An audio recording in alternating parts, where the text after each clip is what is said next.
ইরা যুথিকে ছেড়ে দিয়ে বরং জিজ্ঞাসা করলো যুথির কাছে কোনো ফোন আছে কিনা, কিন্তু যুথি তো ফোন সাথে নিয়ে আসেনি, কলেজে তো ফোন আনা নিষিদ্ধ।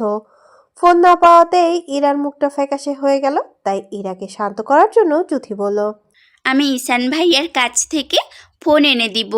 ইরা তার প্রতি উত্তরে বলল, আব্বু আম্মু ঈশান ভাইয়ের নাম্বারটা চেনে। আমি যদি ভাইয়ের ফোন থেকে আব্বুকে কল করি তাহলে আব্বু ঈশান ভাইকে সারা জীবনের জন্য ভুলে যাবে, ভুল বুঝবে। আমার জীবনটা তো নষ্ট হয়েই গিয়েছে, আমি চাই না আমার জন্য আব্বু আর ভাইয়ের সম্পর্কটা নষ্ট হোক। যুথির বেশ কিছুক্ষণ পর রুমে প্রবেশ করলো ঈশান আর রিফাত। আদিল এতক্ষণ যাবৎ ব্যালকনিতে দাঁড়িয়েছিল। ঈশান আর রিফাতের বকবকানি শব্দ শুনে রুমে আসতেই দেখে সব শালারা তার বিছানা দখল করে নিয়েছে। আদিল শক্তপোক্ত গলায় বলল, শালা, এই বিছানায় তোরা কোন সাহসে উঠেছিস? আমার কত স্বপ্ন ছিল এই বিছানায় আমার প্রথম বাসরটা করব, কিন্তু আমার কুত্তা কপাল, বাসর রাতে আমার বউ আমার রুমের বাইরে রাখছিল। তাই বলে তোরা আমার বিছানায় শুয়ে পড়বি? শক্ত লাথি খাওয়ার আগে বিছানা থেকে ওঠ। ঈশান দুষ্টু হাসি হেসে বলল, আর যদি বিছানা থেকে না উঠি তখন কি করবি? আদিল শক্তপোক্ত গলায় বলল। না উঠলে আমি কিন্তু পটি করে দেবো তোদের উপর। উঠবি শালা? রিফাত ঈশানকে বলল, ঈশান ভাই, আপনি উঠবেন না প্লিজ। এই সুযোগে যদি ভাইয়ের আদিল রাগান্বিত হয়ে দাঁতে দাঁত পিষেই বলল, চুপ কর শালা, আমার সম্মানটা খেয়ে ফেলবি। এদের এতক্ষণের ফাজলামোর সাক্ষী ইরা আর যুথি। তারা আগেও শুনেছে ছেলেদের বন্ধুত্ব নাকি অনেক স্ট্রং হয়। আজকাল এদের বন্ধুত্ব দেখলেও সেটাই মনে হয়। আদিল বিছানায় দুজনের মাঝে গিয়ে শুয়ে পড়ল। আদিল এতক্ষণ যুথিকে খেয়াল করেনি, পরে খেয়াল করলে যুথিকে উদ্দেশ্য করেই বলল। আরে শালি, তুমি কখন এলে? যুথি শান্ত গলায় মাথা নইয়ে বলল। কেবল এসেছি ভাইয়া। আদিল বেশ কিছুটা চেতে গিয়ে বলল, কিসের ভাই? দুলা ভাই বলো। 10টা না 5টা না একটা মাত্র শালি। আচ্ছা দুলা ভাই। আদিল যুথিকে ভালোবাসার সহিত কাছে ডেকে বলল। আসো, এখানে বসো। যুথি এগিয়ে গিয়ে বিছানার এক পাশে বসলো। আদিল সহ সবাই উঠে বসলো। আদিল যুথিকে উদ্দেশ্য করে বলল, তুমি জানো শালি হয় অধিকারওয়ালি, তাই নির্দ্বিধায় আমার উপর সব ধরনের অধিকার দেখাতে পারো। যুথিও কম যায় না, তাই আদিলকে পাল্টা ঠেসেই বলল, উপস, তাই নাকি দুলা ভাই? এত সুন্দর একটা শালি পেয়েছেন, খুশিতে একটা লুঙ্গি ড্যান্স দেন দেখি। আদিল ঈশানকে উদ্দেশ্য করেই বলল। আরে শালা, গান বাজা। ঈশান সাথে সাথে গান বাজাতে শুরু করলো। ঈশান গান বাজানোর পর মুহূর্তে আদিলের মনে পড়লো সে তো লুঙ্গি পরেনি, প্যান্টের পরে কি লুঙ্গি ডান্স দিলে হবে? এখন লুঙ্গি কোথায় পায়? তাই আদিল ঈশানকে উদ্দেশ্য করেই বলল, লুঙ্গি ছাড়া লুঙ্গি ড্যান্স কিভাবে দেব? লুঙ্গির ব্যবস্থা কর। শালি লুঙ্গি ড্যান্স দেখবে বলেছে, না দেখালে আমার সম্মানটা কি থাকবে বল? ঈশান কিছু বলার আগেই রিফাত বলল। ভাই সোজা কবরে চলে যান। আদিল বেশ কৌতূহল নিয়ে বলল, কেন? লুঙ্গি ঈশান নিয়ে আসলেও তো আপনি পড়তে পারবেন না। আপনি বরং জয় আমির এর থেকে লুঙ্গি পরার স্টাইলটা শিখে আসেন। আমি জয়ের কাছে গেলে তো গালিও শিখে আসবো। শালারা, হজম করতে পারবি আবার? শালা, তোরা শেষমেশ কিনা জীবন্ত মানুষটাকেও মরাচ্ছক করছিস। ছি ছি, এই তোরা আমার বন্ধু? আজ সমাজ কোথায়? আজ আমিও অবহেলিত। ঈশান রাগে কটমট করেই বলল। 1 নম্বরের নাটকবাজ শালা তুই। পারুল সবার জন্য খাবার রেডি করছে। আদিল আর ইরা সকলের খাবার খেয়েছিল। এখন সবাই একসাথে দুপুরের খাবার খাবে। আদিল, ঈশান, রিফাত সবাই ড্রয়িং রুমে খাবার টেবিলে গিয়ে বসলো। যুথি হালকা ফ্রেশ হয়ে এলো। তারপর দুজন নিচে খাওয়ার টেবিলে এসে বসলো। পারুল সবাইকে খাবার পরিবেশন করে দিচ্ছে। ইরার পিলেতে ইরার প্লেটে তুলে দিয়েছে একটা বড় সাইজের মাছের পিস। ইরা ভাতের সাথে মাছটাকে নাড়ছে, কিন্তু কাটা বেছে খেতে পারছে না। আদিল কয়েকবার খেয়াল করে দেখলো বিষয়টা। আদিল নিজের চেয়ারটা ছেড়ে ইরার পাশের চেয়ারটায় গিয়ে বসলো। ইরার প্লেট থেকে মাছটা নিজের প্লেটে নিয়ে কাটা বাছতে শুরু করলো। ঈশান আর রিফাত হেসে হেসে আদিলকে উদ্দেশ্য করেই বলল। চুপ শালা। ইরা বেশ লজ্জা পেয়ে আদিলকে উদ্দেশ্য করেই বলল, প্লিজ আপনি নিজের খাবারটা শেষ করুন, আমি বেছে খেতে পারবো। সেটা তো আমি কয়েক মিনিটেই দেখলাম। কোনো সমস্যা হবে না, আমি বেছে দিচ্ছি, তুমি খাও। লাগবে না বলছি তো। কেন লাগবে না? এমনি। সারা জীবন তোমার দায়িত্বটা নিতে পারলে এই মাছ থেকে কাটা ছাড়ানোর দায়িত্বটাও নিতে পারবো। ট্রাস্ট মি, চোখ বন্ধ করে বিশ্বাস করতে পারো আমাকে। রিফাত হেসে বলল ইরাকে। ভাবি ভাই কিন্তু আপনাকে কানা হতে বলেছে। শালা, তোরা পরের জন্মে কুকুর হয়ে জন্ম নিবি। আমার প্রেমিকিনা সবসময় ব্যাঘাত ঘটাস। এর জন্যই মানুষ বলে ঘরের শত্রু বিভীষণ। খাওয়া শেষ করে ছেলেরা উপরে চলে যেতেই ইরা পারুলকে বারবার খাওয়ার জন্য অনুরোধ করলো। ইরার বেশ মায়া হলো পারুলের জন্য। পারুলের একটা জিনিসের কথা মনে পড়তেই পারুল এক ছুটে রুমে এর দিকে যেতে চাইলে ইরা পেছন থেকে ডেকে জিজ্ঞাসা করলো, কোথাও যাও পারুল? ম্যাডাম, আপনি একটু বহেন, আমি আইতাছি। পারুল প্রায় 2-3 মিনিট পর হাতে করে একটা ব্যাগ নিয়ে আসে, এনে ইরার হাতে দিয়ে বলে, ম্যাডাম, এটা আপনার স্যারের 2 চোখের কাটা। ইরা আর যুথি মানেটা বুঝতে পারলো না, তাই পারুলকে বলল। তোমার স্যারের চোখের কাটা মানে? পারুল ওপরের দিকে তাকিয়ে দেখলো আদিল নিচে আসছে কিনা। আসছে না দেখে বলল। জামার কথা শুনে প্যাকেটটা খুলতেই দেখলো ইরা সেই এঙ্গেজমেন্টের লেহেঙ্গা। ইরা আর যুথি খুব সহজেই চিনে ফেলে, তাই ইরা নিজের কৌতূহল দূর করার জন্য পারুলকে প্রশ্ন করলো। আচ্ছা পারুল, সেদিন আমার জামাটা কি তুমি চেঞ্জ করেছিলে? পারুল শান্ত গলায় বলে, আমি করছি ম্যাডাম, নয়তো আর কেরা কইব? এই বাড়িতে তো আমি ছাড়া আর বেডি মানুষ নাই। ইরা পারুলের প্রশ্নের উত্তরে বেশ স্বস্তি পেল। মনে মনে কয়েকশো ধন্যবাদ জানিয়ে দিল পারুলকে। সবার খাওয়া শেষ হলে সবাই মিলে আদিলের রুমে গিয়ে বসে। ইরা আর যুথি বেশ কিছুক্ষণ পর রুমে প্রবেশ করলো। তারা দুজনে এক পাশে বসে আছে। ইরা যুথির কাছে সাজিদের কথা জিজ্ঞেস করলে যুথি জানায় সে কিছু জানে না সাজিদের বিষয়ে। সাজিদ কলেজে আসে না, কল ধরে না, কি হয়েছে জানে না। আদিল ইরাকে উদ্দেশ্য করেই বলল, আমার বেবিরাও, এবার গিয়ে রেডি হন। আপনার শ্বশুর বাড়িতে যেতে হবে না? আপনার শ্বশুর শাশুড়ি আপনাকে বড্ড মিস করছে। আদিল ঈশানকে উদ্দেশ্য করেই বলল, তুই জ্যোতিকে বাসায় পৌঁছে দিয়ে আসবি। আজকে বাড়িতে অনেক সমস্যা হবে, মম রেগে আছে। আজকে জ্যোতিকে নিয়ে যাওয়া ঠিক হবে না। যুথিকে রাগানোর জন্য ঈশান বলল, বাড়িতে গিয়ে কি হবে? জ্যোতি বরং আমার সাথে আমাদের বাড়িতে যাক। এমন পুতুলের মতো মেয়ে দেখলে আম্মা খুশিতে লাল হয়ে যাবে। যুথি বেশ বিরক্ত নিয়ে বলল, অসম্ভব, আমি যাব না আপনার সাথে। হৃদয়পুরের শিকদার মহলে সবাই বসে আছে ড্রয়িং রুমে। আশরাফ শিকদার কফি খাচ্ছেন, তার সামনে রাজনীতি নির্বাচন নিয়ে কথা বলছেন অহনা শিকদার, মাইমুনা শিকদার এবং সোনালী তালুকদার। সবাই বসে বসে গল্প করছেন।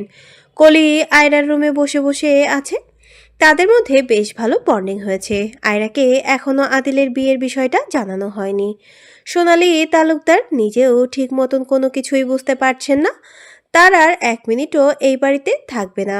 আয়রাকে নিয়ে সোজা ইউএসএ চলে যাবেন। তবে আয়রাকে সামলানো বেশ কঠিন হয়ে পড়বে এই সিচুয়েশনে।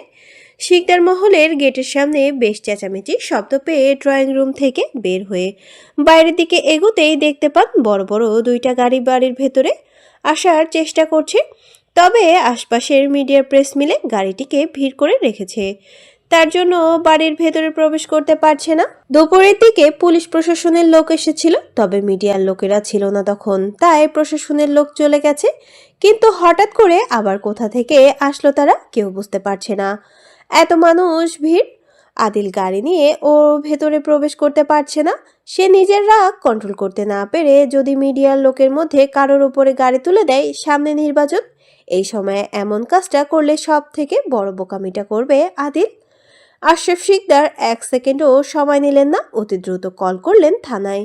শিকদার মহলে পুলিশ পাঠানোর জন্য আশরাফ শিকদার ও ওনার ছোট ভাই আনিস শিকদার দুজনে মিলে এগোলেন গেটের দিকে।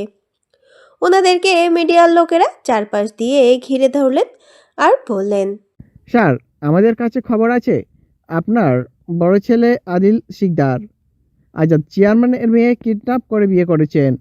আমাদের কাছে কিছু প্রমাণ আছে, আমরা সত্যিটা জানতে চাই। প্লিজ মন্ত্রী সাহেব, আমাদেরকে সবটা জানান।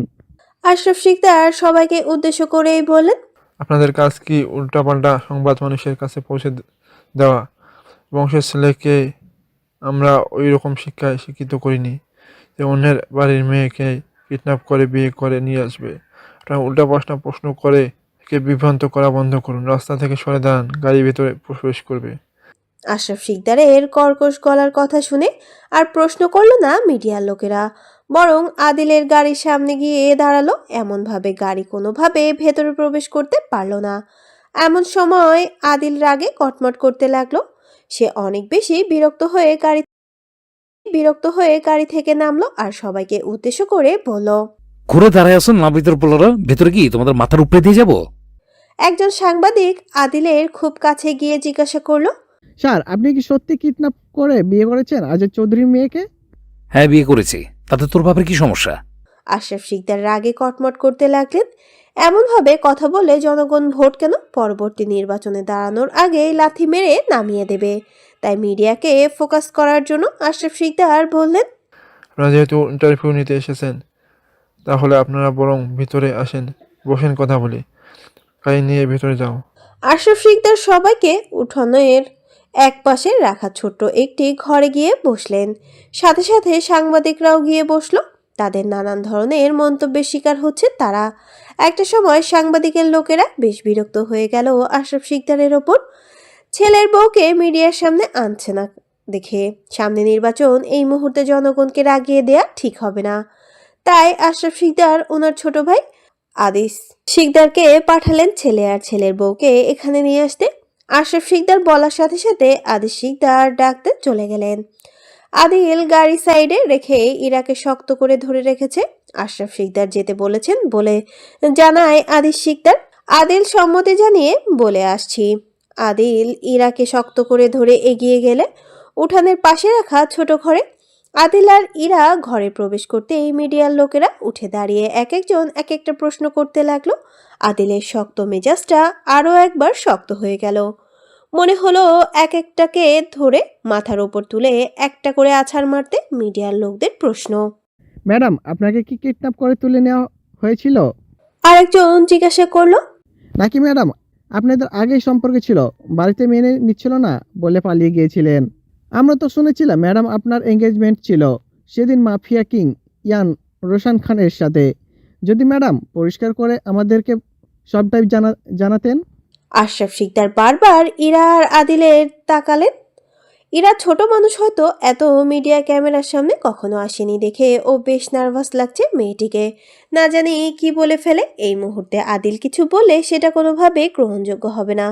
পুরো শিকদার বাড়ি এবং চৌধুরী বাড়ির সম্মান ইরার হাতে। ইরা সবাইকে উদ্দেশ্য করে সালাম দিয়ে বলল। আসসালামু আলাইকুম। আমি প্রথমেই সবার কাছে ক্ষমা চেয়ে নিচ্ছি। আমি যদি কোনো ভুল কিছু বলি, আমায় ক্ষমার দৃষ্টিতে দেখবেন আশা করি। আমি আপনাদের থেকে বয়সে অনেকটাই ছোট। আমাকে এই বাড়ির ছেলে কোনোভাবে কিডন্যাপ করে তুলে নিয়ে আসেনি। আমি ইচ্ছাকৃতভাবে ওনার সাথে এই বাড়ি এসেছি। আমাদের সম্পর্কটা বেশ অনেক দিন আগের। আমাদের বিয়েটা পারিবারিকভাবে ঠিক করে রাখা হয়েছিল। আর যদি আসে এঙ্গেজমেন্টের কথা, তাহলে আমি বলবো সেরকম কিছুই ছিল না। আর যদি ও কোনো কিছু থেকে থাকে, অবশ্যই সেটা আমাদের ব্যক্তিগত বিষয়। আপনারা নিশ্চয়ই অন্যের ব্যক্তিগত বিষয়ে ইন্টারফেয়ার করবেন না।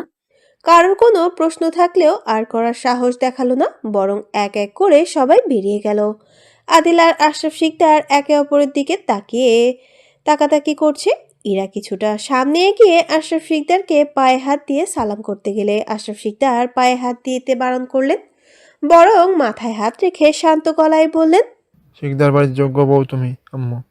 অনেক দোয়া করি তোমার জন্য। শিকদার বাড়িতে তোমাকে স্বাগতম, আম্মু। আশরাফ শিকদার আদিলকে নিজের কাছে বুকে টেনে নিয়ে বললেন। Your choice is the best, my son. I am proud of you. Adil শান্ত গলায় বলল। Thank you dad. Ashraf Sikdar এবং আদিল শিকদার দুইজন ছোট ঘর থেকে বের হয়ে বাড়ির দিকে এগোলেন। আদিল প্রথমবারের মতো ইরাকে শক্ত করে ধরে নিয়ে হাঁটছে বাড়ির ভেতরের প্রবেশের উদ্দেশ্যে। ঈশান জ্যোতিকে কলেজের সামনে নামিয়ে দিয়ে সোজা বাড়িতে চলে যাবে। আজকাল জ্যোতি ঈশানের সাথে কথা বলতে দ্বিধাবোধ করে না। আগের থেকে অনেকটাই ফ্রি হয়ে গেছে তারা দুজন। ঈশান আর জ্যোতিকে ঘিরে ভালো লাগার বিষয়টা জ্যোতি বেশ ভালোভাবে বুঝতে পারছে। আজকাল জ্যোতির আর খুশি খুব বেশি ঈশানকে বিরক্ত লাগে না, বরং ভালোই লাগে। ঈশান জ্যোতির উদ্দেশ্য করে বলল। যদি তোমার নাম্বারটা দেওয়া যাবে? জ্যোতি বেশ কৌতূহল নিয়ে জিজ্ঞাসা করলো। কেন? ঈশান দুষ্টু হাসি হেসে বলল। না মানে, বড় বড় তেলাপোকা খুঁজে পেলে তোমাকে কল করে জানাবো। তারপর তুমি এসে এক ছোটে ভয়ে আমাকে ঝাপটে ধরবে। উফস, কি ছিল সেই দৃশ্যটা! জ্যোতি বিরক্ত হয়ে বলল। লুচ্চা বেটা। কে? জ্যোতি কলেজের সামনে আসতেই ঈশানকে বলল। এখানেই গাড়ি থামান, আমি কলেজে এসে পড়েছি, আমি এখানেই নামবো। জুথি অত দ্রুত গাড়ি থেকে নেমে যায় আর ঈশানকে বলে চলে যেতে। যাওয়ার আগে ঈশান জুথিকে জিজ্ঞাসা করে, আবার কবে দেখা হবে? জানি না, আজ আসি বলে জুথি তাড়াতাড়ি করে কলেজের ভেতরে প্রবেশ করে। আদিল ঘরের ভেতরে ইরাকে নিয়ে প্রবেশ করতেই অহনা শিকদার সহ পরিবারের সবাই উঠে দাঁড়ায়। সোনালী তালুকদার বেশ রেগে যায়। অহনা শিকদারের রাগ ছেলের প্রতি থাকলেও ইরাকে দেখে রাগ অনেকটাই কমে গেল। মেয়েটা ভয়ে কাঁপছে, মাথা নত করে রেখেছে। সৌন্দর্য লাবণ্য ছড়িয়ে পড়ছে পুরো শিকদার বাড়িতে। আদিলকে ইরার হাত শক্তভাবে ধরে থাকতে দেখে সোনালী তালুকদার রাগে হিড়হিড় করতে লাগলেন। তাদের থেকে বেশ দূরে দাঁড়িয়ে আছে আয়রা। সে গাড়ির শব্দ শুনে নিচে এসেছিল, ভেবেছিল আদিল এসেছে। হ্যাঁ, আদিল তো সত্যি সত্যি এসেছে। তবে আদিলের পাশের মেয়েটাকে দেখে আয়রা আদিলের বেশ কাছে গিয়েই বলল, আদিল বেবি, তুমি এই মেয়েকে এভাবে ধরে রেখেছো কেন? এই মেয়েকে ছাড়ো। আয়রার কথায় আদিলের শান্ত মস্তিষ্কটা খুব তাড়াতাড়ি বিগড়ে গেল। ইরা বুঝতে পারছে না এই মেয়েটাকে। আয়রা আরেকটু কাছে গিয়ে আদিলের থেকে ইরাকে ছাড়ানোর ব্যর্থ চেষ্টা করতে লাগলো। আদিল ইরাকে কোনোভাবে ছাড়বে না। তাদের দুজনের এই টানাটানির মাঝে পরে ইরার ফর্সা হাতটা লাল বর্ণ ধারণ করে ফেলেছে। হাতের রগ ফুলতে শুরু করলো। সোনালী তালুকদার মেয়ের এমন পাগলামি সহ্য করতে না পেরে এগিয়ে গেলেন মেয়ের দিকে। আয়রাকে আদিলের থেকে দূরে আনার চেষ্টা করলেন। আয়রা চিৎকার করে আদিলের কাছে জানতে চাইল, কে এই মেয়ে আদিল? আদিল নিজের রাগকে কন্ট্রোল করে শান্ত গলায় বলল, she is my wife, she is Mrs Ira Adil Sikdar. What? তাহলে আমি কে? I don't know. প্র্যাঙ্ক করছো তাই না? আমাকে ভয় দেখানোর জন্য প্রুফ করছো রিয়েল ভালোবাসি কিনা ফেক ভালোবাসি। আমি সত্যি ভয় পেয়ে গিয়েছি, ট্রাস্ট মি। এবার তো বলো তুমি প্র্যাঙ্ক করছো। What nonsense! তোমার সাথে প্র্যাঙ্ক করবো কেন? তুমি কি আমার বিয়েন লাগো? আয়রা চিৎকার করে কাঁদতে কাঁদতেই বলল, আমাদের যে কাল বাদে পরশু বিয়ে, তাহলে বিয়েটার কি হবে? আদিল নিজের চোয়াল শক্ত করে কর্কশ গলায় বলল, হ্যাঁ চোপ, এইরকম উল্টাপাল্টা প্রশ্ন আমাকে কেন করছো? আমি কি তোমাকে একবারও বলেছি আমি তোমাকে ভালোবাসি বা আমি তোমাকে বিয়ে করতে চাই? আমি কখনো তোমাকে এইসব কথা বলিনি। যারা তোমার বিয়ে ঠিক করেছিল আমার সাথে, এই প্রশ্নগুলো তুমি বরং তাদেরকে জিজ্ঞেস করো। আদিল ইরার এক হাত শক্ত করে ধরে টানতে টানতে ইরাকে নিজের রুমে নিয়ে যায়। আয়রা ফ্লোরে বসে পড়ল। এতক্ষণে তার চোখের পানি শত শত ফোঁটা হয়ে চোখ বেয়ে ঝরে পড়েছে। সোনালী তালুকদার মেয়েকে বোঝানোর জন্য বলল, একটা আদিল বিয়ে করেছে তো কি হয়েছে, হাজারটা আসবে। আমার মেয়ে কি আমি অন্য জায়গায় বিয়ে দেব? আদিলের থেকেও ভালো ছেলের কাছে। সোনালী তালুকদারের এমন কথায় আয়রা নিজের মায়ের থেকে দূরে সরে গেল আর বলল, আমি তো আদিলকে ভালোবেসেছিলাম, চোখ বন্ধ করে ভরসা করেছিলাম। আমাকে ঠকিয়ে দিল আদিল। আমার আমার দোষ ছিল বলো? কি দোষ ছিল তোমাকে বেশি ভালোবাসার? আমি তো প্রতিটা দিন প্রতিটা রাত অপেক্ষা করেছি তোমাকে নিজের করে পাওয়ার। আর তুমি কি না একটা বারও ভাবলে না আমাকে নিয়ে? তুমি কি না অন্যের হয়ে গেলে? কি আছে এই মেয়ের মধ্যে যা আমার মধ্যে নেই? সোনালী তালুকদার মেয়ের এমন অবস্থা দেখে কান্নায় ভেঙে পড়লেন। আয়রা আহাজারি করে কেঁদে কেঁদে বলল, আজ আমি তোমাকে হারিয়ে হয়ে গেলাম শূন্য, আর ওই মেয়ে তোমাকে পেয়ে হয়ে গেল পরিপূর্ণ। ঈশ্বর কি তোমার আমার প্রেম লিখতে পারতো না? আদিলের রুমটা বেশ বড়। এই রুমে আজ থেকে ইরাও থাকবে। ইরা গুটিসুটি মেরে বসে আছে বিছানার এক পাশে। আদিল গোসল করে ফ্রেশ হয়ে নিল। ইরা রেগে গম্ভীর হয়ে তাকিয়ে আছে আদিলের দিকে। তাই আদিল দুষ্টু হাসি হেসে ইরাকে উদ্দেশ্য করেই বলল, চলো এখন চোখাচোখি করার খেলাটা বরং খেলি, নাকি টি-20 ম্যাচ খেলবা? ডিসাইড করো। ইরার আগে কটমট করতে করতেই বলল। অসভ্য লোক, বেহায়া লোক, মুখ দিয়ে ভালো কথা বের হয় না তাই না? আদিল দুষ্টু হাসি হেসে বলল, না তো বউ, বিবাহিত পুরুষের মুখ দিয়ে কখনো ভালো কথা বের হয় না। বিয়ের পর বিবাহিত পুরুষের মুখে ব্রেক থাকে না, তুমি এটাও জানো না? ইরা নিজের চোয়াল শক্ত করেই বলল, আপনার মুখ বিয়ের আগে থেকে ব্রেক ছিল না, অসভ্য লোক। এখন আরও থাকবে না বউ, বিয়ে করেছি না। ইরা কথা ঘুরিয়ে পাল্টা প্রশ্ন করলো। ইরা বিরক্ত হয়ে বলল, ওই মেয়েটাকে আর কেন এমন করে কান্না করছিল? কি হয়েছে ওই মেয়ের? হো, তোমাকে তো বলাই হয়নি। ওইটা আমার প্রথম বউ, আর তুমি আমার 2 নম্বর বউ। আমি আরেকটা বিয়ে করেছি, তো সেই খুশিতে কান্না করেছে আমার প্রথম বউ। মানে? মানে এইটাই, সামনের বছর তুমিও খুশিতে কাঁদার জন্য রেডি হও। অসভ্য লোক, উল্টাপাল্টা কথা বলে আমার মাথাটা নষ্ট করে ফেলেছে। হে আল্লাহ, আর পারছি না আমি। তুমি বরং এই বাজে লোকটাকে তোমার কাছে নিয়ে নাও। আল্লাহ, তুমি আমার বউর কথাটা কবুল করো, এবং আমি আমার সাথে করে আমার বউকেও নিয়ে আসবো তোমার কাছে। আল্লাহ, তুমি দোয়া কবুল করো। আমিন, আমিন। না আল্লাহ, আমি এত তাড়াতাড়ি করে মরতে চাই না। আমি আরো বেশ কিছুদিন বাঁচতে চাই। আমিও সেম। বউ আছে যেখানে, আমিও থাকবো সেখানে, তাই না বলো বউ? শিকদার বাড়ির ছোট বড় সবাই বসে আছে ড্রয়িং রুমে। বিকেলের ঘটে যাওয়া কিছু বিষয়ের জন্য সবারই বেশ মন খারাপ। বাড়িতে নতুন বউ এসেছে, এই মুহূর্তে মন খারাপ করে থাকা ঠিক হবে না। তাই অহনা শিকদার কলিকে উদ্দেশ্য করেই বলল, তোমার ভাই আর ভাবিকে বলো, নিচে সবাই তাদের জন্য অপেক্ষা করছে। কলি সম্মতি জানিয়ে বলল। ঠিক আছে বড়ম্মু, আমি ভাই আর ভাবিকে ডেকে নিয়ে আসছি। কথা শেষ করে কলি উপরে আদিলের বড় রুমটার দিকে এগোলো। রুমের সামনে গিয়ে দরজায় কয়েকটা বার নক করলো। পারমিশন নিয়ে রুমের ভেতর প্রবেশ করলো। কলি আদিলকে উদ্দেশ্য করেই বলল।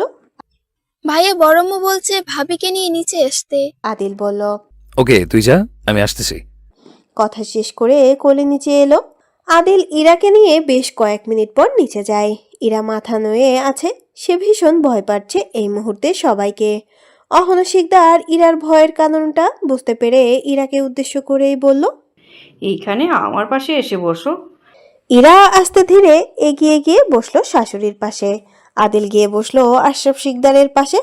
অহনা শিকদার ইরাকে বললেন, শিকদার বাড়ির বউ তুমি, এত ভয় পেলে চলবে না, সাহস রাখতে হবে সব সময়। অহনা শিকদার আদিলের দিকে তাকাতেই দেখলো সে বউয়ের দিকে তাকিয়ে মুচকি মুচকি হাসছে। তাই অহনা শিকদার কিছুটা গম্ভীর গলায় ইরাকে বললেন, আমি জানি তুমি ইচ্ছাকৃত আমার ছেলেকে বিয়ে করোনি। আমার ছেলে যে তোমাকে জোর করে বিয়ে করেছে, আমি সেই বিষয়টা আমার ছেলের দিকে তাকিয়েই বুঝতে পারছি। যেভাবেই হোক বিয়েটা হয়ে গেছে এখন।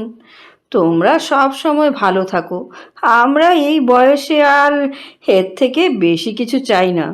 আদিল আশরাফ শিকদার সহ সবাই বুঝতে পারছে না হুট করে অহনা শিকদারের এতটা পরিবর্তন হলো কিভাবে। যে মানুষ কথায় কথায় ধমকাধমকি করে সেই কিনা ভালোভাবে কথা বলছে, তাহলে কি ছেলের বউকে আপোষেই পছন্দ করে ফেললো? অহনা শিকদার আদিলকে গম্ভীর গলায় বলেন।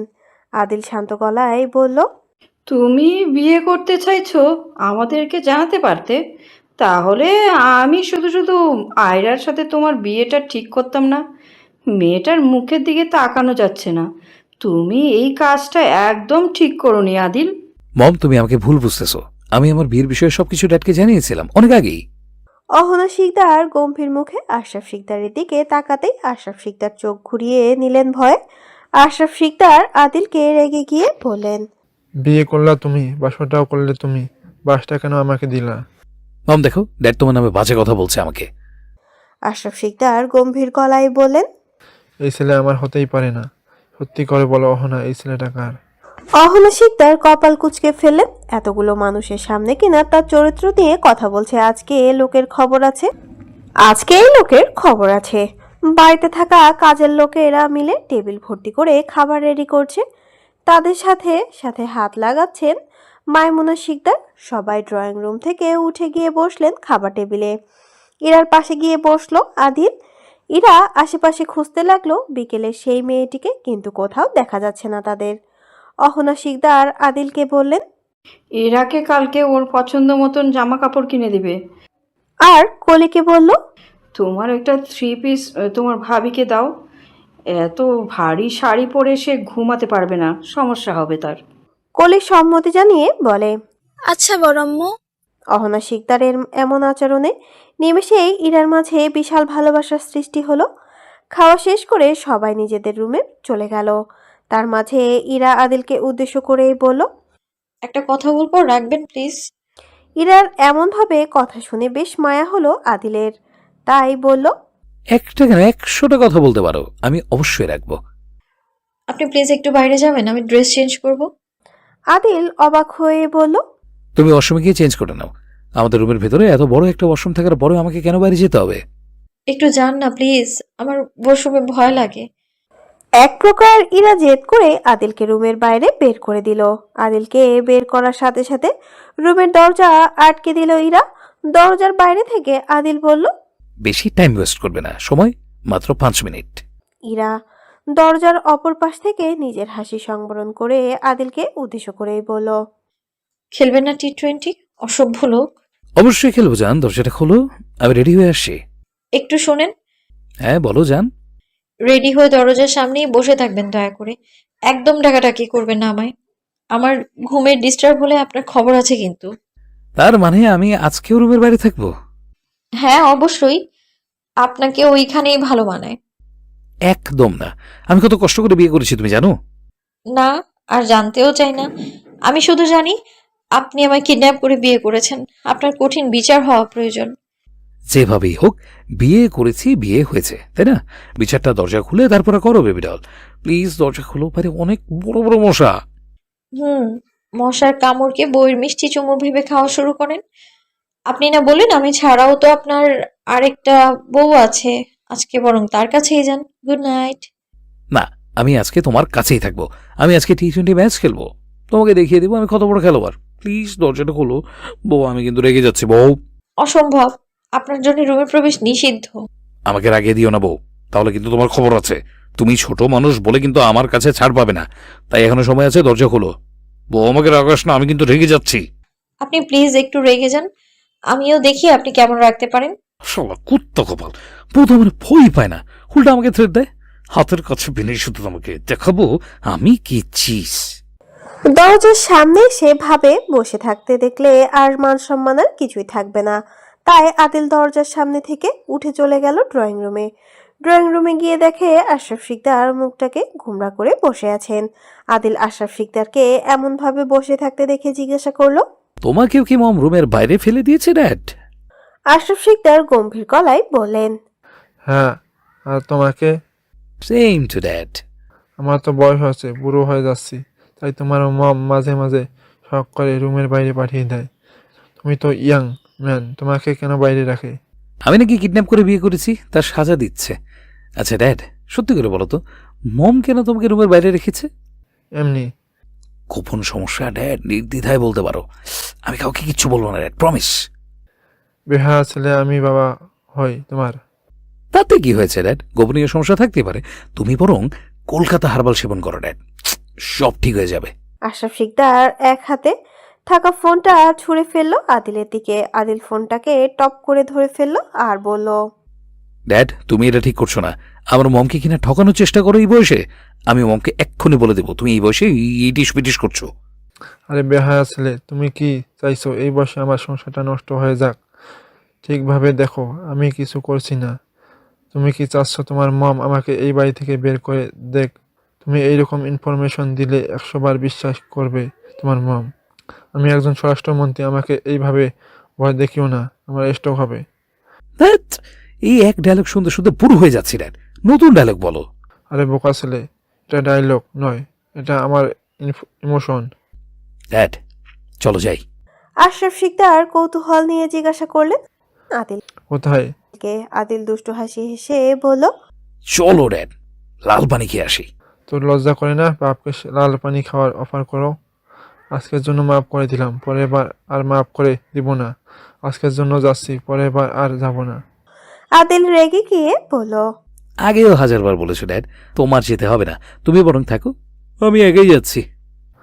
আরে বোকা ছেলে, আমিও আসছি তোমার সাথে, বেলা একা গেলে ভয় পাবে তুমি। আর হ্যাঁ, সব কিছু মনে রাখতে নেই মাই বয়। আশরাফ শিকদার বললেন গম্ভীর গলায়। আদিল আর আশরাফ শিকদার দুজনেই একসাথে চলে গেছেন ছাদে, কারণ ড্রয়িং রুমে যখন তখন যে কেউ এসে পড়বে। তবে এত রাতে ছাদে কেউ আসবে না, যদি যায় সেটা হবে ভূত। নেশায় ডুবে থাকলে ভূতও ভয় পেয়ে চলে যাবে। তাই কোনো রকম রিস্ক না নিয়ে বাপ ছেলে মিলে মদের বোতল আর 2টা গ্লাস নিয়ে পানি আচার নিয়ে ছাদে চলে গেল। আশরাফ শিকদার জানেন রাগ করে তার রাগিনী বউ ঘর থেকে বের করে দিলে ও কিছুক্ষণ পর ঠিকই খুঁজতে আসবে। যদি আজকেও আগের মতন খুঁজতে আসে তাহলে শিওর আজকে পাবে না, কারণ ছাদের দরজা ভেতর থেকে আটকে রাখা হবে। এর মাঝে আশরাফ শিকদার আদিলকে বলল, ঈশান কই? ঈশান বাড়িতে চলে গেছে ড্যাড। ঈশানকে আসতে বলো। এত রাতে কেন ড্যাড? মিস করছি ঈশানকে। কি ঈশানকে মিস করছো কেন ড্যাড? ঈশান তো ছেলে মানুষ, মেয়ে মানুষ না। বেহায়া ছেলে, বাবা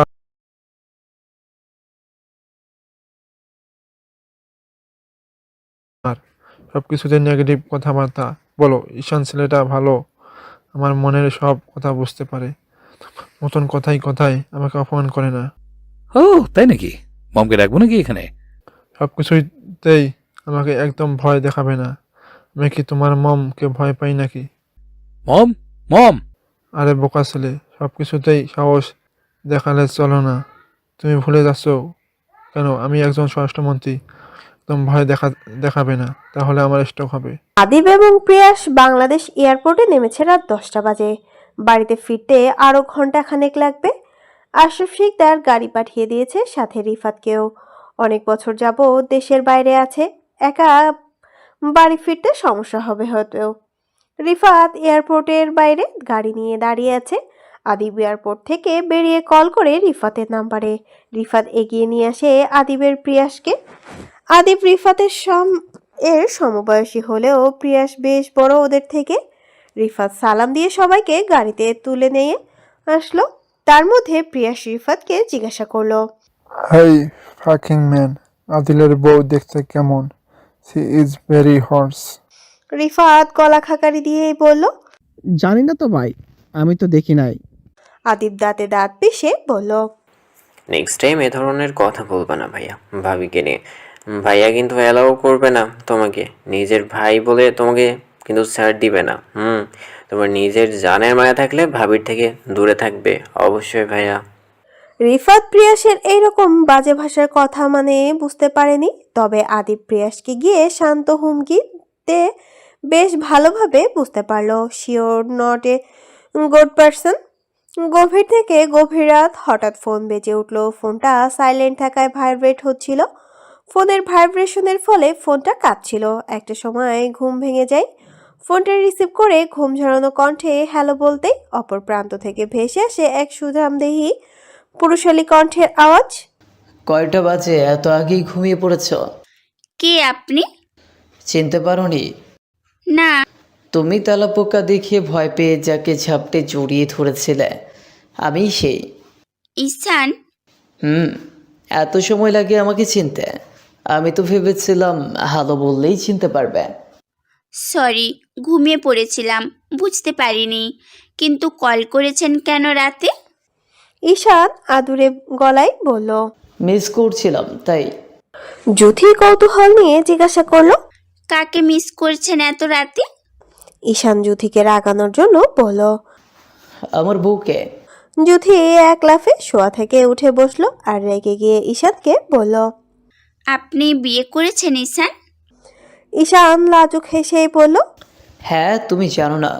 জুথি কাঁদো কাঁদো গলায় বলল। না, আগে বলেননি কেন? ঈশান অবাক হওয়ার নাটক করেই বলল। ও হয়তো মনে ছিল না আমার। তাহলে আজকে বলি, তুমি বরং শোনো। আমার একটা বাচ্চাও আছে, তার বয়স 4 বছর, আর একটা হবে কিছুদিন পর।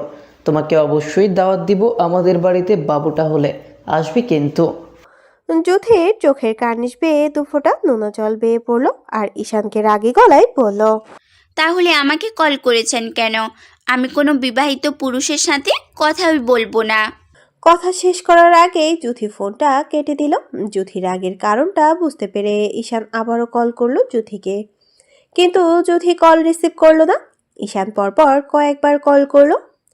জুথি কল রিসিভ না করে ঈশানের নাম্বারটা ব্লক করে দিল। ঈশান ঠোঁটে ঠোঁট কামড়ে আলতো করে হেসে বলল। বুক ফাটে তো মুখ ফোটে না, স্বীকার করলেই তো হয় যে ভালোবাসো। আশরাফ শিকদার আর আদিল মিলে লাল পানি সেবন করছে। আশরাফ শিকদার আদিলকে বলল। ড্যাড আর কত খাওয়া, বোতল শেষ। আরে বোকা ছেলে, কেবল রাত শুরু, তুমি আরেক বোতল নিয়ে আসো। তোমার বয়স হচ্ছে ড্যাড, এত খাওয়া শরীরের জন্য ক্ষতি। আরে বোকা ছেলে, তোমার এত চিন্তা করতে হবে না। বানাও আরেক প্যাক। আমি জান হারাবো, মরেই যাব, বাঁচাতে পারবে না আর। ড্যাড, তুমি দেবদাস হয়ে গেলে কিভাবে? তোমাকে ছেঁকাটা কে দিল এত রাতে? আরে বোকা ছেলে, আমাকে শেখা দিয়ে কে আমি একজন স্বরাষ্ট্রমন্ত্রী তুমি ভুলে যাও কিভাবে? তো আমাকে দেখে ভয় পায়। তা তো জানি ড্যাড। এখন একটু তুমি নিজের রুমে গিয়ে তোমার ক্ষমতাটা আমাকে দেখাও, আমিও একটু দেখি তুমি ভয় পাও কিনা। হয়তো তোমার মম আছে, আমার রাগিনী বউ, এই অবস্থায় দেখলে আমাকে উষ্টা মেরে ফেলে দেবে। তখন ড্যাড বাবা কই? বাপ ছেলের কথা মাঝেই আদিলের ফোনটা বেজে উঠল। ঈশান কল করেছে আদিলকে। কালকের মতন আজকেও কিনা তার বোন আদিলকে বাইরে রেখেছে নাকি জানতে। অপর প্রান্ত থেকে ঈশান বলল, কিরে শালা, কি করিস? বড় ভাই হয়েও মহা বিপদে আছিস শালা। তোর বাসরাতের ভিডিওটা করার জন্য ক্যামেরাটা নিয়ে আসতে পারতেছি না আজকে বড় ভাই বলে, নয়তো তোরে আজ ভাইরাল করে দিতাম। আদিল গম্ভীর গলায় বলল। কেন ক্যামেরা নিয়ে আয়, বাসর করছি তো ছাদে। ঈশান অবাক হয়ে বলল, রুমে তোর বোন আছে আর আমার অবলা বউ আছে, বউই আপাতত বড় সমস্যা। ঈশান গম্ভীর মুখে বলল, তাহলে ছাদে কে? ড্যাড, ছি ছি ছি, শেষমেশ কিনা সহজ সরল আঙ্কেলটাকেও ছাড়লি না। আদিল দাঁতে দাঁত পিষে কিরমির করতে করতে বলল, চুপ কর শালা, ফোন রাখ। ড্যাড, আমার জীবনটারে পুরো পান্তা ভাত বানাই দিল দুই ভাই বোন মিলে। এখন আমার কি হবে ড্যাড?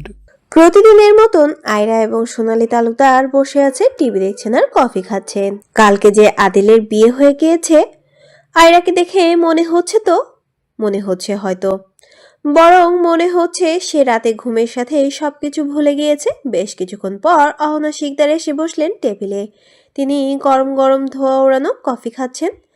আয়রাকে এমনভাবে সে সকাল সকাল দেখবেন সেটা একদম আশা করেনি অহনা শিকদার। তবে বেশ ভালো লাগছে আয়রাকে স্বাভাবিক দেখে। আয়রা অহনা শিকদারকে উদ্দেশ্য করেই বললেন, আন্টি, আমি একটা ডিসিশন নিয়েছি। আমি আর ইউএসএ যাব না। আদিলের ঠিক ডান পাশের কোম্পানিটা আমরা কিনে নিয়েছি। আমি আর মাম্মি মিলে দেখাশোনা করব। চাইলে আপনিও আমাদের কোম্পানির সাথে লেনদেন করতে পারবেন। অহনা শিকদার এতক্ষণে আয়রার ফুরফুরে মেজাজটার কারণ বুঝতে পারলেন। আয়রা এখন রেশারেশিতে নামবে এই শিকদার বাড়ির সাথে। তাই অহনা শিকদার মুচকি হেসেই বলেন, অবশ্যই, কেন নয়? আগে সফলতাটা অর্জন করো, তারপর না হয় আমরা লেনদেন নিয়ে ভাববো। আর হ্যাঁ, আমি সবসময় তোমাদের পাশে আছি। অল দ্য বেস্ট, সামনের দিকে এগিয়ে যাও। অহনা শিকদারের শান্ত গলার কথায় বেশ অপমান বোধ করলো আয়রা। অহনা শিকদারের ঠেস মারা কথার মানেটা বুঝতে পারলো। আয়রার আগে কটমট করতে করতে আদিলের রুমের দিকে তাকাতেই দেখলো ইরা নিচে নামছে, গায়ে জড়ানো হালকা কাজে সুতি কাপড়ের 3 পিস। আয়রা ইরাকে একবার দেখে চোখ ফিরিয়ে নিল এবং নিজের মা সোনালী তালুকদারের দিকে তাকিয়ে জিজ্ঞাসা করলেন, মাম্মি, এই মেয়েটা কি আমার থেকেও বেশি সুন্দর? সোনালী তালুকদার একবার মেয়ের দিকে তো আরেকবার ইরার দিকে তাকালেন। তিনি নিজেই কনফিউজড কে বেশি সুন্দর। তবে সৌন্দর্যের কথা বললে কেউ কারোর থেকে কম নয়। তাই সোনালী তালুকদার মেয়েকে মানানোর জন্যই বললেন, আমার মেয়ে অবশ্যই আমার কাছে পরীর মতন। তবে আমার মনে হয় সম্পর্কে কখনো সৌন্দর্য ম্যাটার করে না। তুমি যাকে যত বেশি ভালোবাসবে তাকে তত বেশি সুন্দর লাগবে। ইরা ফ্রেশ হয়ে নিচে নেমে আসছে। আয়রাকে তেমন ভালোভাবে চেনে না, তাই ওর কাছে না গিয়ে কিচেনের দিকে গেল, যেখানে অহনা শিকদার এবং মায়মুনা শিকদার আছে। অহনা শিকদার আশরাফ শিকদারের জন্য স্যুপ রেডি করছেন। আশরাফ শিকদারের হার্টের সমস্যা, ডায়াবেটিক্সের সমস্যা, অতিরিক্ত তেলযুক্ত খাবার তার জন্য নিষেধ। সারাদিন ব্যস্ত থাকলেও সকালে এবং রাতে স্বামীর জন্য নিয়ম করে স্যুপ তৈরি করেন। ইরাকে কিচেনে আসতে দেখে মায়মুনা শিকদার আদুরে গলায় বললেন, নতুন বউ এত সকাল সকাল রান্নাঘরে কেন? তুমি যাও, গিয়ে রেস্ট করো। ছোট আম্মু, আমাকে হেল্প করি? না আম্মু, তোমার কোনো হেল্প লাগবে না এখন আমাদের। আমরা এখনো জোয়ান আছি, বুড়ো হয়ে গেলে তখন তুমি রান্না করে আমাদের খাওয়াইও। অহনা শিকদার গম্ভীর গলায় ইরাকে বললেন। আদিল কোথায়? ইরা ভয়ে টুকরে উঠে বলল, রুমেই তো আম্মু। আদিলকে বলো ফ্রেশ হয়ে নিচে আসতে, আমার ইম্পর্ট্যান্ট কথা আছে। ইরা অহনা শিকদারের কথায় সম্মতি জানিয়ে বলল, ঠিক আছে আম্মু। গত রাতে বেশ লেট করে গিয়েছিল বাড়িতে ফিরতে, তাই রাতে আর কারোর সাথে দেখা হয়নি প্রিয়াস আর আদিবের। প্রিয়াস নিজের মাকে খুঁজতে খুঁজতে চলে গেছে কিচেনে। মাকে সামনে পেয়ে শক্ত করে জড়িয়ে ধরল প্রিয়াস। ছেলেকে কাছে পাওয়ার আনন্দে মায়মুনা শিকদারের চোখ বেয়ে দুফোঁটা অশ্রু ঝরে পড়ে। পরম যত্নে ছেলেকে আদর করতে লাগলেন। ভাইয়া এসেছে শুনে কলিও এসেছে মায়ের কাছে। কলিকে দেখে প্রিয়াস আদুরে গলায় বলল, কিরে পাকা বুড়ি, কি খবর তোর? ভালো আছি ভাইয়া। তুমি আমাকে পাকা বললা কেন? আম্মু দেখো, ভাইয়া আমাকে বুড়ি বলল। প্রিয়াস অহনা শিকদারকে খেয়াল করেনি। যখন খেয়াল করেছে তখন অহনা শিকদার সুপের বাটি নিয়ে টেবিলের দিকে এগিয়ে যাচ্ছে। প্রিয়াস অহনা শিকদারকে পেছন থেকে ডেকে বলে, বড় আম্মু কেমন আছো? অহনা শিকদার গম্ভীর গলায় বললেন। ভালো আছি। প্রিয়াস আর একটু এগিয়ে গেল অহনা শিকদারের দিকে। ঠিক অহনা শিকদারের সামনে গিয়ে চোখের দিকে তাকিয়ে বলল, বড় আম্মু তুমি কি এখনো আমার উপর রেগে আছো? না। আমি এখন আর বাজে কাজ করি না বড় আম্মু, আমি ঠিক হয়ে গিয়েছি। আমাকে একটি বিশ্বাস করে দেখো, তোমাদের ছেড়ে থাকতে আমার এতদিন অনেক কষ্ট হয়েছে। প্লিজ বড় আম্মু, আমাকে আর ভুল বোঝো না। অহনা শিকদার নিজের রাগকে দমিয়ে প্রিয়াসের মাথায় হাত রেখে বলেন, একটা কথা মনে রাখবা বাবা, তুমি আমার হাত ধরে তিলে তিলে বড় হয়েছ। তোমাকে চিনতে জানতে আমার বিন্দু পরিমাণও সময় লাগবে না। তবে তুমি যখন নিজেই নিজের ভুলটা বুঝতে পেরে শুধরে নিতে চাইছো, তাহলে আমি বলবো তোমার আগের ভুলটা ক্ষমা করে দেওয়ার কারণ ছিল তুমি ছোট্ট বলে। এখন কিন্তু তুমি ছোট্ট নয়, এক বিন্দু পরিমাণও ছাড় পাবে না আমার থেকে। কথাটা সব সময় মাথায় রাখবা। প্রিয়াস ঢুকিলে অহনা শিকদারকে মানানোর জন্য বলল, আমি আর ভুল করব না বড় আম্মু, ট্রাস্ট মি। আশরাফ শিকদার নিজের রুম থেকে বেরিয়ে নিচে খাবার টেবিলে গিয়ে বসলেন। অনেক রাতে এসেছে আদিব আর প্রিয়াস, তাই ওদের সাথে দেখা হয়নি আর রাতে। আশরাফ শিকদার চেয়ারে বসতে বসতে ডাকলেন আদিব আর প্রিয়াসকে। আদিব বাবার ডাকে এগিয়ে গেল বাবার দিকে। আশরাফ শিকদারের কাছে গিয়ে শক্ত করে জড়িয়ে ধরল বাবাকে আদিব। আদিব ছোটবেলা থেকে বেশ ছেলে মানুষ, একটু আদর পেলেই নরম হয়ে যায়। আশরাফ শিকদার প্রিয়াসকেও বুকে নিল এবং পাশের চেয়ারগুলোতে বসতে বললেন। বাসায় থাকা সার্ভেন্টরা মিলে টেবিলে খাবার রেডি করছেন।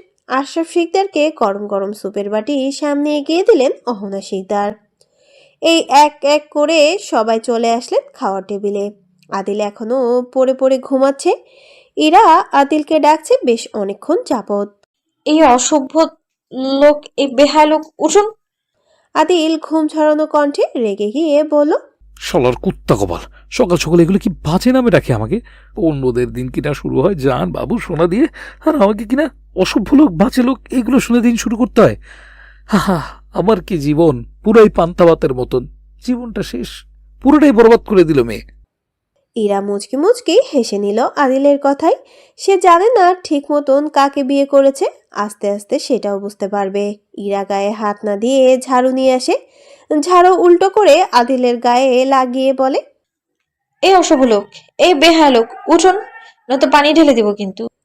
আদিল কপাল কুঁচকে বলে, এই মেয়ে, সুন্দর করে রাখতে পারো না? কাছে এসে বসতে পারো না? কপালে একটা আলতো করে চুমু দিতে পারো না? আদরে গলায় রাখতে পারো না? না, পারি না। তাহলে কি পারো? বেহায়া লোক আর অসভ্য লোক এইগুলো বলতে পারি না আমি। ওইসব নষ্ট মার্কা কথা আমি বলতে পারি না। স্বামীকে ওইসব কথা বললে নষ্টামি বলে না, রোমান্টিক বলে। তুমি বাচ্চা মেয়ে, তাই হয়তো জানো না। আমার কাছে আসো, আমি শিখিয়ে দিচ্ছি। Not interested. আপনার অসভ্য মার্কা কথা শোনার জন্য আমি প্রস্তুত নই। তাহলে কবে প্রস্তুত হবে? এই জীবনেও না। তাহলে কি সারা জীবন আমার বাসর ছাড়াই থাকতে হবে? হ্যাঁ, অফকোর্স। এইটা হতে না আমি বিশ্বাস করি না। বাপ্পারাজের ডায়ালগ দেয়া বন্ধ করেন, অসভ্য লোক। তাহলে জায়ান কৃতিকের একটা ডায়লগ দিই। তুমি হয়তো জানো না আমি জায়ান কৃতিকের বিগ ফ্যান, আর ডার্ক রোমান্সেরও। আমি ওরু নই। আজকে রাতের জন্য হয়ে যাও হার্টবিট। তোমাকে দেখিয়ে দেব আমিও জায়ান কৃতিকের থেকে কম নই। অসভ্য লোক, মনটা চাচ্ছে 10 জন মাওলানা ডেকে এনে আপনার মুখের উপর মুন্সি পরিয়ে দিই, তাতে যদি মুখের ভাষাটা ঠিক হয় আপনার। তুমি রিল্যাক্সে থাকতে পারো বউ, আমার এই মুখের ভাষা সারা জীবনেও ঠিক হবে না। ইরা মুখ বাঁকিয়ে চলে গেল ব্যালকনির দিকে। এই লোক এত বেশি কথা বলে যা সারাদিন রাত শুনলেও শেষ হবে না। আদিল ইরাকে মুখ বাঁকিয়ে চলে যেতে দেখে বুঝতে পারে ইরার রাগের কারণ, তাই আদিল আর দুষ্টুমি না করে উঠে ফ্রেশ হয়ে নিল। টাওয়াল দিয়ে মুখ মুছে ইরাকে সাথে নিয়ে গেল নিজে খাওয়ার টেবিলে। গিয়ে বসলো আদিল ইরাকে নিয়ে নিজের পাশের চেয়ারে বসতে বসতেই বলল, টেবিলে অনেক মানুষ যাদেরকে ইরা অল্প অল্প চিনলেও নতুন দুটি পুরুষের একটি পুরুষকেও ঠিকভাবে চেনে না ইরা। আদিব ইরাকে উদ্দেশ্য করেই বলল, কেমন আছেন ভাবি? ইরা কিছুটা সংকোচ নিয়ে বলল, ভালো আছি, আপনি? ইরার সংকোচ বোধ দেখে আদিব বলল, আমি কিন্তু আপনার ছোট দেবর।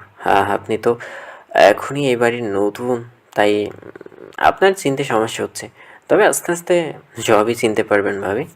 প্রিয়াস হা করে তাকিয়েছে ইরার দিকে, ঠোঁটে ঠোঁট কামড়ে হাসছে। তার অদ্ভুত হাসির মতন তাকানোর দৃষ্টিটাও বাজে। ইরা একবার প্রিয়াসের দিকে তাকাতেই চোখ ফিরিয়ে দেয় অন্যদিকে। আশরাফ শিকদার আদিলকে বললেন, ভাইসান, আজকে ইম্পর্টেন্ট সমাবেশ আছে, সামনে ইলেকশন, আজকে কিছু পার্টি মিছিলে বের হবে, আজকে যেভাবেই হোক যেতেই হবে। অন্যদিকে অহনা শিকদারেরও সেম সমস্যা। আজকে কোম্পানির কাজে দেশের বাইরে থেকে লোক আসবে, তাদের সাথে সমস্ত প্রজেক্ট নিয়ে কথা বলতে হবে, যেভাবেই হোক ডিল ডান করতে হবে। আদিল জানায়, ড্যাড, তুমি বরং ঘন্টাখানেক আগে যাও, আমি পরে আসছি, আগের কোম্পানির প্রজেক্টগুলো ঠিক করে আসি। তাছাড়া রিফা তো থাকবে আমার সাথে, বেশি টাইম লাগবে না। তুমি বরং সাথে করে আদিব আর প্রিয়াসকে নিয়ে যাও। আদিবের রাজনৈতিক বিষয়ে ইন্টারেস্ট নেই খুব বেশি, ভালো লাগে না রাজনীতি। তবে আদিল যেহেতু বলেছে তার মানে যেতেই হবে বাবার সাথে, তাই আদিব আর সংকোচ না করে যাওয়ার জন্য প্রস্তুতি নিল। সবার খাওয়া শেষ হলে আদিল ইরাকে নিয়ে রুমে চলে গেল। ইরা কিছুক্ষণ যাবৎ মন খারাপ করে বসে আছে দেখে আদিল জিজ্ঞাসা করলো, কি হয়েছে, তোমাকে দেখতে এমন লাগছে কেন? কোনো কিছু নিয়ে চিন্তিত তুমি? ইরা শান্ত গলায় বলল, আমি আব্বু আম্মুর কাছে যেতে চাই, আমি ওনাদেরকে খুব বেশি মিস করছি। কথা শেষ করার আগে ইরার চোখ বেয়ে দুফোঁটা অশ্রু ঝরে পড়ল। আদিল আলতো করে গালে হাত দিয়ে চোখের পানি মুছে দিতে গেলেই ইরা হাতটাকে দূরে ঠেলে দিয়ে বলল, আমাকে স্পর্শ করবে না প্লিজ। কেন, আমার স্পর্শ কি বাজে লাগে? হ্যাঁ। আদিল কপাল কুঁচকেই বলে, আমি স্বামী হই, তোমার কোনো পরপুরুষ নই, তাই আমার স্পর্শকে পবিত্র মনে করতে পারো, বাজে নয়। তোমার জন্য আমি সেই পুরুষ যে সারা জীবন তোমার জন্য পবিত্র। চাই না আমার সারা জীবন এমন পবিত্র মানুষ। আদিল নিজের চোয়াল শক্ত করে দাঁতে দাঁত পিষিয়ে বলে, তাহলে কাকে ভালো লাগে, ইয়ান রোশনকে? আদিল কপাল কুঁচকে বলে। আদিল নিজের চোয়াল শক্ত করে দাঁতে দাঁত পিষে বলে। ইরা আদিলের কথায় কপাল কুঁচকে ফেলল। এর মাঝে রোশন কোথা থেকে আসলো? আদিল রাগে কিরমির করতে লাগলো। আদিলের রাগের গতিবেগ বুঝতে পেরে ইরা আদিলের থেকে বেশ কিছুটা দূরে গিয়ে দাঁড়ালো। তাতে কোনো লাভ হলো না। আদিল ইরার দুই বাহু দেয়ালের সাথে লাগাতেই ইরা ব্যথায় চিৎকার করতে শুরু করে। এই মুহূর্তে আদিলকে সাইকোর থেকেও বেশি ডেঞ্জারাস লাগছে। ইরা কখনো আদিলকে এমন রাখতে দেখেনি। আদিলকে শান্ত করার জন্য ইরা বলল, লাগছে আমার, ছাড়ুন প্লিজ, ব্যথা পাচ্ছি আমি। জুথি ক্যাম্পাসের একপাশে বসে আছে। সাজিদার ইরাকেও আসেনি। ইরার তো বিয়ে হয়ে গেছে তাই আসেন না, কিন্তু সাজিদের কি কিছু হয়েছে সেটাও কোনোভাবে জানা যাচ্ছে না। জুথির ক্লাসমেট একটি মেয়ে যায় যার নাম দিবা, সে সাজিদের বাড়ির পাশেই থাকে, তাই জুথি ক্যাম্পাসের পাশ থেকে উঠে ক্লাসে গেল মেয়েটির কাছে। মেয়েটি বলল সে সাজিদের বিষয়ে তেমন কিছুই জানে না। জুথি কোনো উপায় না পেয়ে মেয়েটিকে রিকোয়েস্ট করলো তার সাথে সাজিদের বাসায় যেতে। জুথির এত অনুরোধে মেয়েটি ফেলতে না পেরে জুথিকে সাথে করে নিয়ে গেল সাজিদের বাড়িতে। আজাদ চৌধুরীর শরীরের অবস্থা তেমন একটা ভালো না। দিনরাত মেয়ের টেনশনে শুকিয়ে যাচ্ছেন।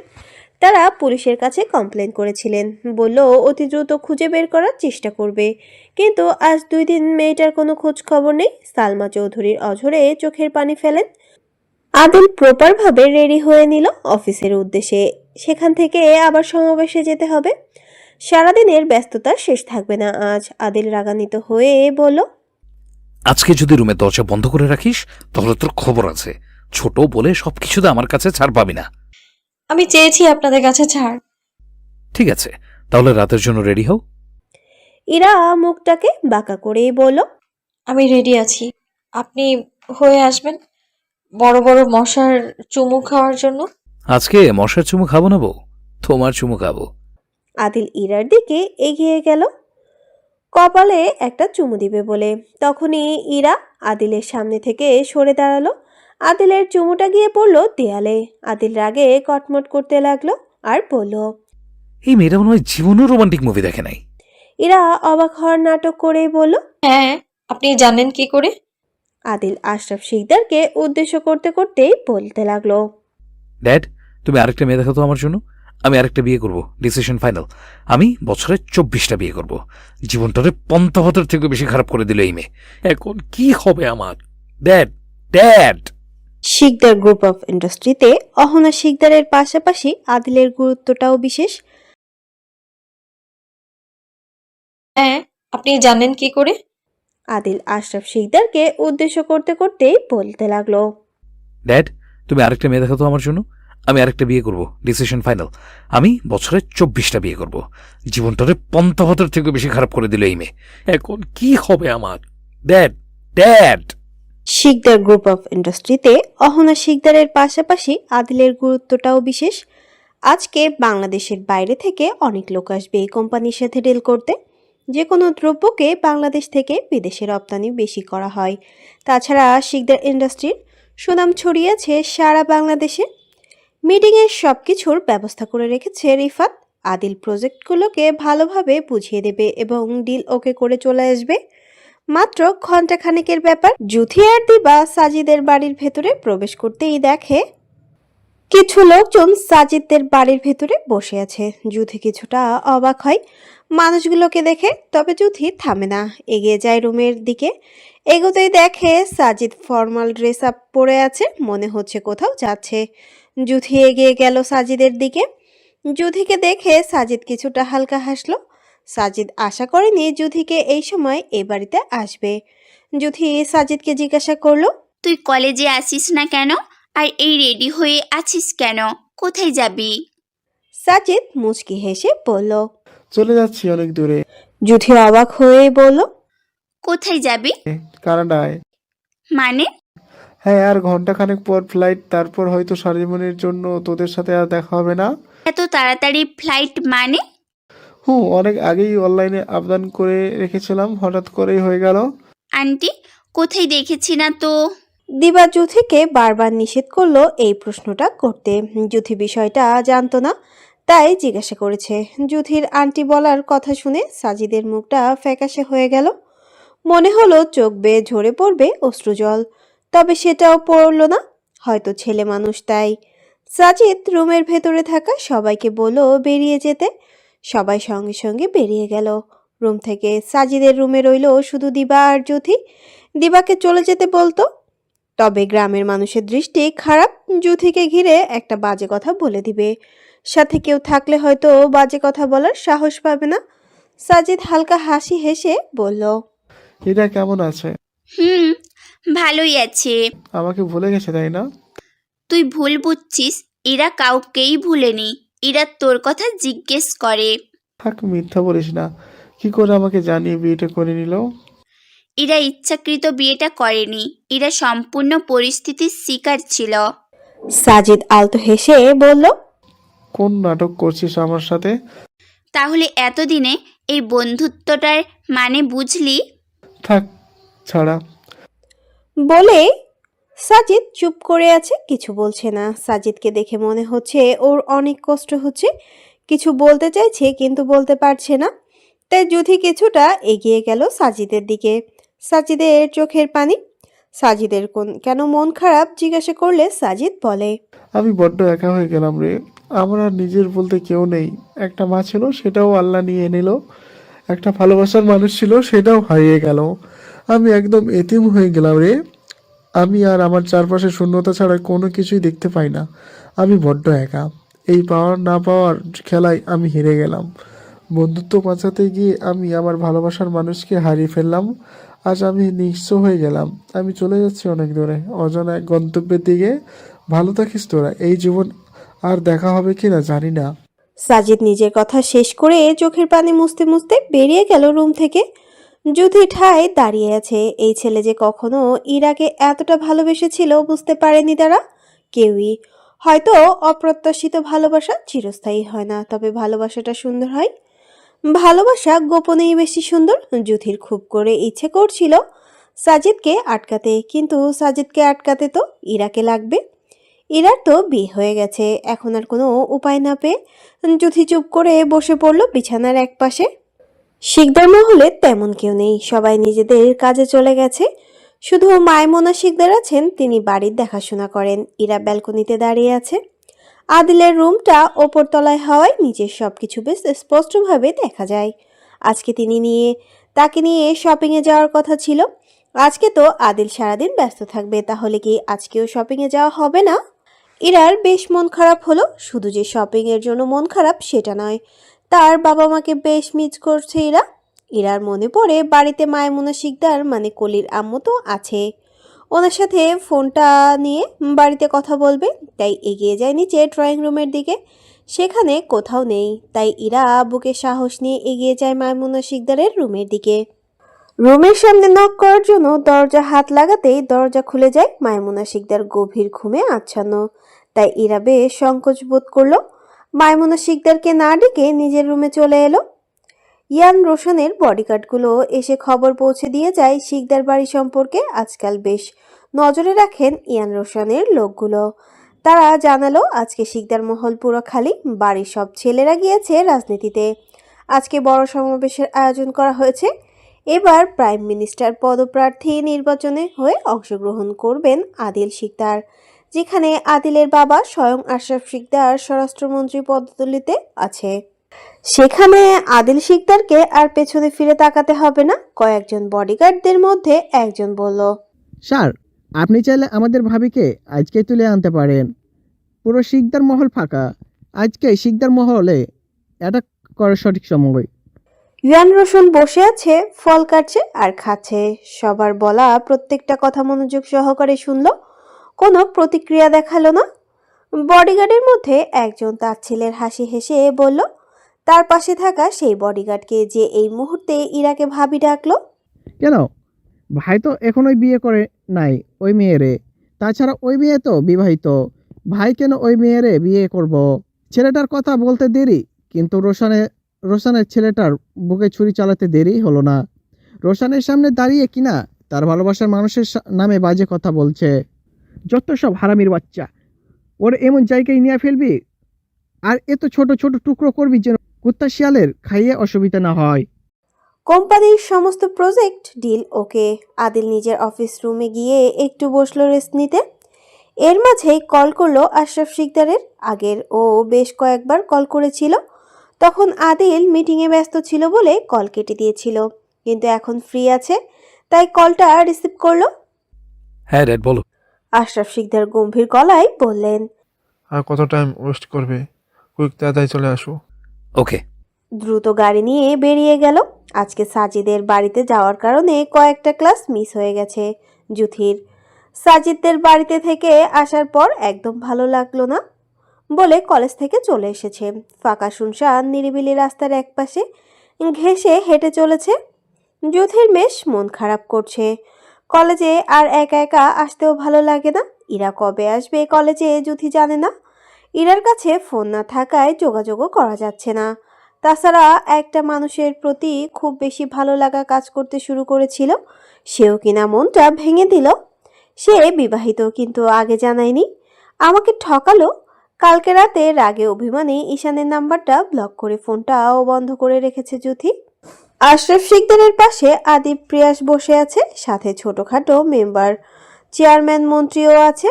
ভাষণ দিচ্ছেন, সামনে নির্বাচন, যেভাবেই হোক জনগণকে হাতে রাখতে হবে। এক এক করে সবাই ভাষণ দিলেন। জনগণের উৎসাহ দেখে মনে হচ্ছে জয়লাভ করার সম্ভাবনাটাই বেশি।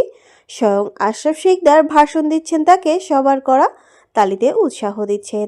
আশরাফ শিকদারের রাজনৈতিক জীবন অনেক বছর ধরেই, তিনি সবার কাছে বেশ পরিচিত এবং সম্মানের। আশরাফ শিকদারের ভাষণ শেষ হতে না হতেই আদিল মঞ্চে হাজির হলো। আদিলকে আশরাফ শিকদার নিজের ছেলে বলে পরিচয় করিয়ে দিলেন। সবাই উৎসাহ নিয়ে আদিলকে স্বাগতম জানালো। আদিল মঞ্চে উঠে সব জনগণের উদ্দেশ্যেই বলল, আসসালামু আলাইকুম আপনাদের সবাইকে। আপনাদের দোয়া এবং ভালোবাসা নিয়ে আমিও এই রাজনৈতিক জীবনে পদার্পণ করতে যাচ্ছি। আমার ড্যাডকে সবাই অনেক ভালোবেসেছেন, পাশে থেকেছেন। অবশ্যই আপনারা ড্যাডের মতন আমার পাশেও থাকবেন। আরও বেশ কিছু সুন্দর সুন্দর কথা বলে নিজের ভাষণ শেষ করলো আদিল। সবাই করতালিতে কথাগুলোকে উপভোগ করলো। ভাষণ শেষ করে সবাই গিয়ে বসলো একসাথে। আশরাফ শিকদার আদিলকে উদ্দেশ্য করেই বলল, সাব্বাস মাইসান, তুমি তো আমার থেকেও সেরা ভাষণ দিলা। Thank you dad. আদিল আশেপাশে খেয়াল করতে দেখলো প্রিয়াস প্রায় অনেকটাই দূরে কার সাথে যেন কথা বলছে। আদিব বাবার সাথে বসে আছে। সে আগে কখনো রাজনীতি সমাবেশে আসেনি, তবে আজকেই প্রথম। তার খুব ভালো লাগলো এই নির্বাচনের বিষয়গুলো। অহনা শিকদার দুপুরে বাড়িতে চলে এসেছেন, হাতে বেশ কয়েকটা প্যাকেট। অহনা শিকদার ফ্রেশ না হয়ে ওপরে আদিলের রুমে গেল প্যাকেটগুলো দিতে। রুমে গিয়ে দেখে ইরা ঘুমিয়ে আছে, তাই অহনা শিকদার প্যাকেটগুলো বিছানার উপর রেখে চলে আসছে। তখনই পেছন থেকে ইরা